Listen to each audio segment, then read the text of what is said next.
In my hands I have the Find N2 Flip from OPPO and the Galaxy Z Flip 4 from Samsung, arguably two of the best flip phones that you can get in 2023, and I've been using them for over a month straight to figure out which is the best option. Now I want to clarify that even though this video is sponsored by OPPO, that hasn't stopped me from giving my honest opinions. I will be straightforward with you and tell you the advantages and disadvantages of both phones. Then, towards the end, I'll explain which is the better option to buy and why.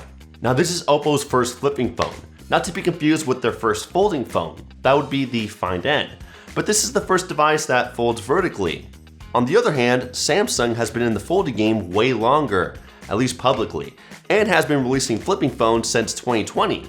So a huge intimidator for anyone who wants to compete. But surprisingly, OPPO's Find N2 Flip already has many advantages over Samsung's very own. For example, the most obvious advantage is that the Find N2 Flip has a way bigger and better cover screen. It's 3.26 inches with a vertical layout, while Samsung's is only 1.9 inches with a horizontal layout. This bigger screen made it way easier to see more at once while the screen was closed. If I received a message, I could see way more lines on the Find N2 Flip over the Galaxy Z Flip. If I opened the control center on either phone, I could easily see more switches on the OPPO. The same went with notifications and expanded notifications. Even with widgets, I could see more information and with a much more attractive interface. On top of that, the Find N2 Flip's cover screen is way more colorful, brighter, and eye-catching than that of Samsung's. When you turn it on, you'll instantly see your wallpaper, making it a lot more personal than just a random doodle. And each widget provides more enticing animations. Samsung's cover screen is completely dark with minimal animations and effects. I mean, it does save a good amount of battery life, but to be honest, the cover screen on the OPPO also hasn't really affected the battery life. And as if that wasn't enough, the OPPO's cover screen is just a lot smarter. For instance, if I'm holding the phone upside down, the screen will auto-rotate to accommodate my stance. Samsung's Z Flip 4 doesn't do that. When using the cameras, it provides a way better preview thanks to the bigger display, and it's way more interactable, letting me see my past photos and videos I've taken. There's even a widget to open the camera while the phone is shut, something that you can't do on the Samsung phone. On top of that, on the Z Flip 4, you can only preview the viewfinder. And you'll need to squint extra hard because that display is super tiny. A way better cover screen all around on the Find N2 Flip. Regarding the overall design and build quality, I think both phones are great. They have a remarkably similar design, glass on the outside with an aluminum frame on the edges and hinge. The Galaxy just has flatter panels instead of curved ones. If I had to choose between the two, I'd go with the Galaxy Z Flip 4 just because I'm a sucker for flat designs. Plus, it has a stronger aluminum frame and better glass material to resist drops and scratches. It even gives the phone a heavier feel, making it very premium in the hand. I do like the looks of the purple variant, but it's not as striking as this yellow/white combo that I got going on with the Galaxy Z Flip 4. Now, when you open up the phones, you'll notice that they're incredibly similar in size. However, the Find N2 Flip is slightly bigger and wider by a few centimeters. Either way, I think they've both chosen a really good size. 6.7 to 6.8 inches are perfect if you're into big screens. It'll just be annoying to use when you're trying to use them with one hand. But when you're watching a movie or playing video games or just scrolling through TikTok, these phones will provide you with a great experience. They also have excellent quality. Both use a foldable AMOLED screen at 120Hz with HDR10 Plus support. If I had to be really picky though, I'd go with the OPPO Find N2 Flip because it does get brighter at 1600 nits instead of the Galaxy's 1200 nits. And I do think the screen on the Galaxy Z Flip 4 is a bit too narrow. OPPO made the right decision in making their phone a bit wider. On top of that, the Samsung screen tends to collect a lot more dust.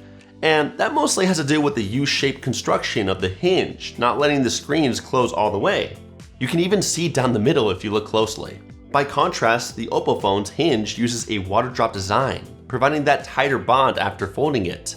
Nothing slips inside the phone. It also makes it way easier to open and close. It's not as stiff as the Galaxy Z Flip 4, but what I do like about the Galaxy is that it has a way more satisfying closing snap. I just can't get over it. Plus, the extra stiffness lets you keep the screen open at any angle, even some extremely tight ones. The Find N2 Flip can't keep the display open if it's below 45 degrees, but it can be propped up between 45 degrees and 110 degrees just like the Galaxy, so I'm still satisfied as long as it works. It's great for video calls, posing for a selfie, or even turning the bottom screen into a trackpad. It's got all the benefits. Now, with any folding phone, you're bound to have a crease in the middle. That's just how it is. However, the Galaxy Z Flip 4 has a deeper groove and you can feel the difference. It's twice as deep and way more noticeable than the one found on the OPPO Find N2 Flip. In fact, you can barely even see the crease on the Find N2 Flip. It's pretty much invisible. As for the software, this is where things start to get real interesting because both these phones are carrying some powerful OSs. OPPO's Find N2 Flip uses ColorOS 13, while Samsung's Galaxy Z Flip 4 has One UI 5, both running on top of Android 13. And even though both are fantastic softwares, it really just comes down to personal preference. In my experience, I found that One UI can do a lot more since it's so feature-packed, while ColorOS has way better animations, fluidity, and a more modern-looking design. ColorOS is also bloatware-free, meaning that it uses Google Apps for the phone, messaging, browser, keyboard, etc. And you can disable just about any app, including system ones. Unfortunately, the same can't be said for One UI. Both phones also offer an amazing update commitment. 4 years for OS updates and 5 years of security updates, way better than the majority of other Androids on the market, including the Pixels. Still, each software has exclusive features that I wish could be carried over to the other. For example, One UI lets you customize the power key to open up any app with a double press. But it doesn't make it easy to set Google Assistant as the default choice. ColorOS does the complete opposite. You can set Google Assistant to open up when long pressing the power button, but you can't change it to open any app. One UI also has better customization options for multi-windows, even allowing you to force unsupported apps to be opened in a window, like Instagram. But what I enjoy about ColorOS is that it's easier to open apps in a window. I simply swipe it to the top of the screen and boom, floating window. Way more intuitive than grabbing the corner of the app, especially when using one hand. And on that one-handed use, the one-handed mode on the Galaxy is way better than that of ColorOS. You can't beat it. But what's also really useful is ColorOS's icon pull-down gesture. It lets me easily pull in every app towards my finger by swiping upwards on the edge of the screen. And when I set a wallpaper, both UIs let me match the color palette of that background. But ColorOS lets me choose which parts of the wallpaper the UI should pick its colors from. While on One UI, you can also theme the icons on the home screen. You see, each one has their advantages over the other, and that's just the tip of the iceberg. Each software carries so many more exclusive features that the other doesn't. If you want a deep dive into the differences between ColorOS and One UI, I made several videos comparing the two softwares in the past year. I'll leave them in the video cards if you're interested. Personally, I prefer ColorOS over One UI, and it's primarily because of the overall design. As controversial as this sounds, One UI just looks outdated. It hasn't really changed its look since 2018, and repeatedly, Samsung has let us down with a refreshed look. Plus, I'm not the only one who thinks this. Regarding performance, the Galaxy Z Flip 4 is the faster device, but only by a hair. It opens apps a split second quicker and has slightly better specs on paper. But in the real world, I honestly found both devices to be very similar in speed. Even when doing intensive tasks like multitasking or playing heavy 3D graphic games, they both handled anything I threw at them like a champ. Plus, you can even upgrade the Find N2 Flip to 16GB of RAM, which you should definitely consider because ColorOS intended to use way more RAM than One UI. They were really weird. Battery life was a bit better on the OPPO Find N2 Flip, and that's mainly due to the larger battery capacity. On average, I would get a screen on time of around 5 hours, while on the Galaxy, it would last me around 4.5. And that's with moderate to heavy use. If I really wanted to be conservative, I could probably extend that to an extra hour or two. So these phones are not the best choices in terms of battery life. But where the Find N2 Flip makes up for it is by including a really fast charger, 44 watts to be exact. So in just 30 minutes, I can juice up the phone to 62%. While on the Galaxy Z Flip 4, it'll take twice as long to charge it since it only supports a speed of up to 25 watts.